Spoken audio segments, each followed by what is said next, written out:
Raila Amolo Odinga alijiunga kwenye ulingo wa siasa katika miaka ya 70. Ilipofika miaka ya 80, Odinga alizuiliwa kwa miaka 10 kwa kupigania uhuru wa vyama vingi hapa Kenya.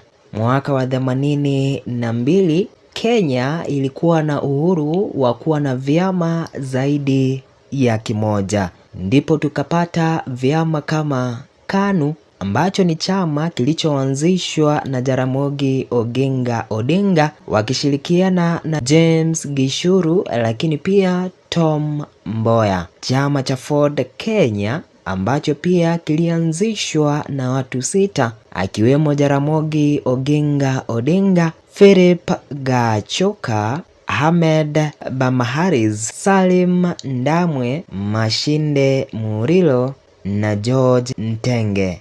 Chama cha ODM kilianzishwa naye Raila Amolo Odinga. Kile cha Jubilee kikaanzishwa naye Uhuru Muigai Kenyatta.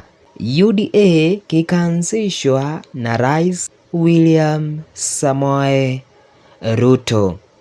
Alianza kama mpinzani wa serikali na kuchaguliwa kama mbunge wa Lang'ata alikohudumu kwa miaka 20. Ilipofika mwaka 2002, aliunganisha vyama vya upinzani chini ya NARC, National Rainbow Coalition, ambapo muungano huo ulisambaratisha utawala wa KANU baada ya miaka 4. Kibaki tosha ni moja baadhi ya kauli zinazokumbukwa na Wakenya aliyoitumia kumsifu Kibaki ambaye alikuwa rais wa 3 wa Jamhuri ya Kenya. Hata baada ya kushindwa kwa mara ya 5 katika uwaniaji wa kiti cha urais, Raila Amolo Odinga alisimama na Wakenya kwa kuwatetea kwa hali zote. Mwaka 1997 ilikuwa mwaka wake wa kwanza katika uwaniaji wa kiti cha urais, ambapo alichukua nafasi ya 3, nafasi ya kwanza ikichukuliwa naye Daniel Arap Moi aliyechukua urais kwa kura 2,500,865 sawasawa na 40.40%.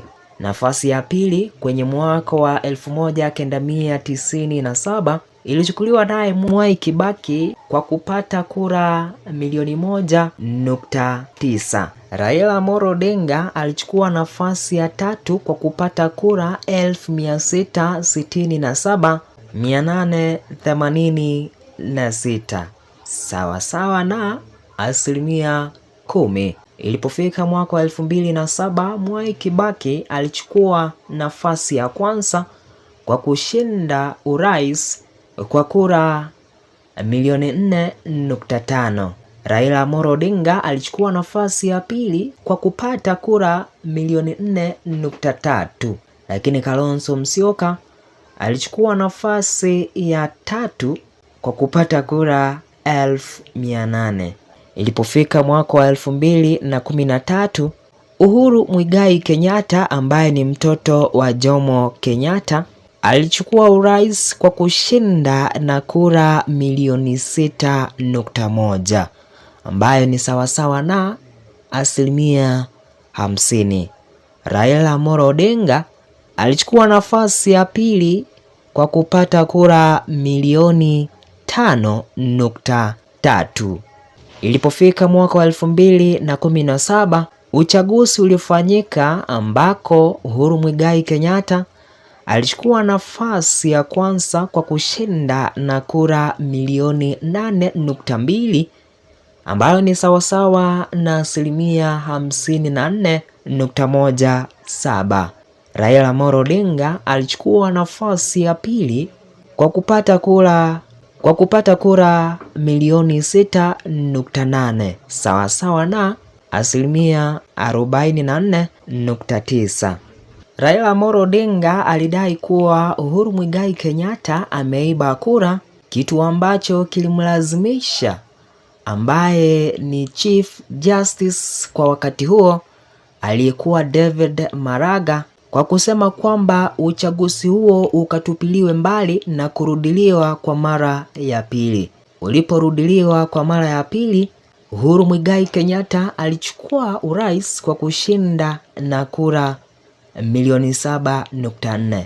Raila Amolo Odinga alichukua nafasi ya pili tena kwa kupata kura 73,228.